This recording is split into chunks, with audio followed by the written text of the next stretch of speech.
नमस्कार साथियों, मेरी YouTube चैनल में आपका स्वागत है। आज की कहानी भगवान का आशीर्वाद। एक बार भगवान नारायण और माता लक्ष्मी लोगों की परीक्षा लेने के लिए ठंड के मौसम में मूसलाधार बरसाती हुई संध्या में अत्यंत बूढ़े स्त्री पुरुष का रूप धारण करके पृथ्वी लोक में आए। नगर के एक धनी सेठ के द्वार पर जाकर वे फाटक खटखटाने लगे। दरवाजा खोलकर सेठ जी ने जब उन्हें देखा तो बिगड़ कर बोला, अरे कीचड़ सने पावों से सारे दालान में मिट्टी फैला दी, भागो यहां से। सेठ जी, हम इस रात में कहां जाए? वृद्धा यानी माता लक्ष्मी गिड़गिड़ाई, ठंड से प्राण निकल रहे हैं, कहीं ठहरने वर्ग को जगह दे दो। परंतु सेठ ने द्वार बंद कर लिया। उन दोनों को प्रकाश में सेठ के महल के पास ही एक टूटा फूटा सा घर दिखाई पड़ा। उसके टूटे किवाड़ से दिए के प्रकाश की एक किरण दिखाई पड़ी। बुढ़े यानी भगवान विष्णु ने बुढ़िया यानी माता लक्ष्मी से कहा, भगवान विष्णु ने माता लक्ष्मी से कहा, आओ चलो उस घर में ही आश्रय मांगकर देखें। बुढ़ी ने कहा, जब इतने बड़े सेठ ने अपने यहां स्थान नहीं दिया तो ये कंगाल क्या देंगे, और ठहरने को जगह मिल भी गई तो रात भर मैं बिना ओढ़ने विछोले के इन फटे भीगे कपड़ों में तो प्राण ही निकल जाएंगे। वृद्ध बोला, कुछ भी हो, मुझसे तो अब और चला नहीं जाता। और उन्होंने आगे बढ़कर द्वार थपथपाया। दूसरे क्षण हाथ में दिया थामे मेली फटी साड़ी पहने एक स्त्री ने द्वार खोला। उन दोनों की दशा देखते ही वह करुणा भरे स्वर में बोली, हाय हाय, आप लोग इस अंधेरी रात से कहां भटक रहे हैं? आइए आइए, भीतर आ जाइए। उन्हें सहारा देकर वह भीतर ले गई। छोटी सी कोठरी में दो टूटी फूटी चार पाइयां पड़ी थी। उनमें से एक को खोली, उनमें से एक खाली करके स्त्री ने उनसे बैठने को कहा। दोनों के कपड़ों से जल चुकर कोठरी गीली हो चली, परंतु उस स्त्री ने उसकी तनिक भी चिंता न करके जल्दी जल्दी अंगीठी में आग सुलगा कर उन्हें तापने को कहा। फिर अरग्नि पर से दो पुराने परंतु धुले हुए कपड़े लाकर बोली, बाबा आप लोग अपने भीगे कपड़े उतार कर इन्हें लपेट लो। क्या करूं, मैं बहुत गरीब हूं, इससे इन्हीं दो कपड़ों में गुजर करनी होगी। आपके कपड़े में निचोड़ कर फैला दूंगी। उन्हें कपड़े बदलवा कर वह दालान में गई और दो पीतल की छोटी छोटी थालियों में बथुए का साग तथा बाजरे की रोटियां रख कर ले आई।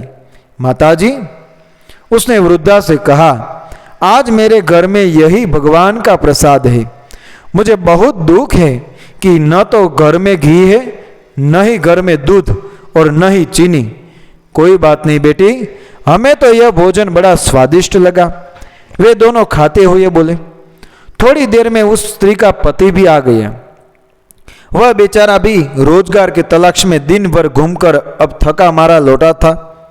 पत्नी ने अतिथियों को भोजन खिला देने के बाद चुपके से द्वार पर ही अपने पति को सब बता दिया। सुनकर वह भी बड़ा प्रसन्न हुआ।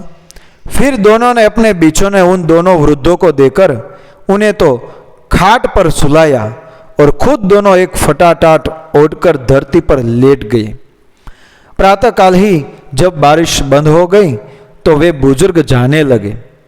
स्त्री ने उन्हें हाथ जोड़कर सूरज निकलने तक रोका। फिर घर में जो कुछ चने पड़े थे उन्हें पीसकर आटा गूथा, रोटियां बनाई, उनके लिए बांध दी और बोली, माता हम निर्धन हैं, इसी से ही जैसी सेवा करनी चाहिए थी वैसी कर न सकी। आशा है आप क्षमा करेंगी। बुढ़ी यानी माता लक्ष्मी ने उत्तर दिया, बेटी हम गरीबों की जो सेवा तूने की उसका फल तुझे भगवान देंगे। आज तू जो चीज छुएगी वह दिन भर खाली न होगी। वे लोग चले गए तो स्त्री को अपनी बथुए की हांडी को साफ करने की याद आई। रसोई में जाकर उसने हांडी उठाई तो देखकर आश्चर्य से भर उठी। उस हांडी में अशर्फियां भरी हुई थी। अब जो उसने उसे उलट कर रखा तो वह दोबारा भर गई। वह उन अशर्फियों को उठाकर रखती है और हांडी में दूसरी भर जाती है। दिन भर में उसकी कोठरी अशरफिया से भर गई। बस फिर तो उसके पति ने उन अशरफियों को बेचकर बढ़िया मकान ले लिया, एक कपड़े की दुकान खोल ली, घोड़ा गाड़ी खरीद ली और वे सुखपूर्वक रहने लगे। उस सेठ को जब यह समाचार मिली कि उसके निर्धन पड़ोसी एक रात में ही अमीर हो गए हैं, तो उसने उस स्त्री तथा उसके पति को बुलाकर उसका कारण पूछा। तब स्त्री ने सरलतापूर्वक सब कथा सुना दी। अब तो सेठ और सेठानी को रात दिन यही चिंता रहने लगी कि किसी प्रकार वे करामाती बुढ़े बुढ़िया मिल जाए तो वे भी घर भर अशरफिया प्राप्त कर लें। देवता तो लोक की इच्छा करते ही मनुष्य के हृदय की बात जान लेते हैं। एक रात जब बहुत जोरों की बारिश हो रही थी और ओले भी पड़ रहे थे, तो वही बुढ़े बुढ़िया फिर उसी सेठ के द्वार पर पहुंचे। द्वार पर खटखटाहट सुनते ही सेठ ने बिजली के प्रकाश में से झांककर उन्हें पहचान लिया और जल्दी जल्दी सेठानी को उन्हें लेने भेजा। बिजली बुझाकर एक दिया हाथ में लेकर सेठानी बाहर आई और झूठी ममता दिखाकर बोली, हाय हाय बाबा, तुम कहाँ भटक रहे हो? आओ अंदर आ जाओ। फिर घर की सबसे टूटी चारपाई पर उन्हें बैठा दिया। घर में अनेकों गर्म वस्त्रें होते हुए भी वह उनके लिए 2 फटे पुराने वस्त्र ले आई और बोली, बाबा, घर में इस समय यही उपस्थित है।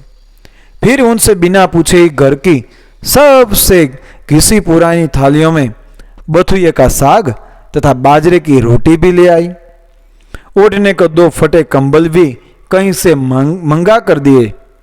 फिर सेठ सेठानी भी उसी कमरे में गद्दे बिछाकर धरती पर लेट गई। सवेरे अंधेरे ही जब दोनों बुजुर्ग जाने लगे तो सेठानी ने चना पीसकर रोटी बनाई और उनके लिए बांध दी और बोली, माता, हम बड़े दरिद्र हैं, आपकी सेवा न कर सके, आशा है आप हमें क्षमा करेंगी। बुढ़ी ने कहा, बेटी, जैसी सेवा तूने की उसका फल तुम्हें भगवान देगा। हाँ, आज तू जिस काम को हाथ में लेगी वह दिन भर समाप्त न होगा। उन लोगों के जाते ही सेठ सेठानी में झगड़ा हो पड़ा। सेठ चाहता था कि बथुए की हांडी में खोल और सेठानी चाहती थी कि मैं खोलूं। अंत में दोनों ने एक साथ हांडी पकड़ी। इस छिना झपटी में हांडी टूट गई और कमरे में बथुआ ही बथुआ बिखर गया। सेठानी झाड़ू लेकर कमरा धोने लगी।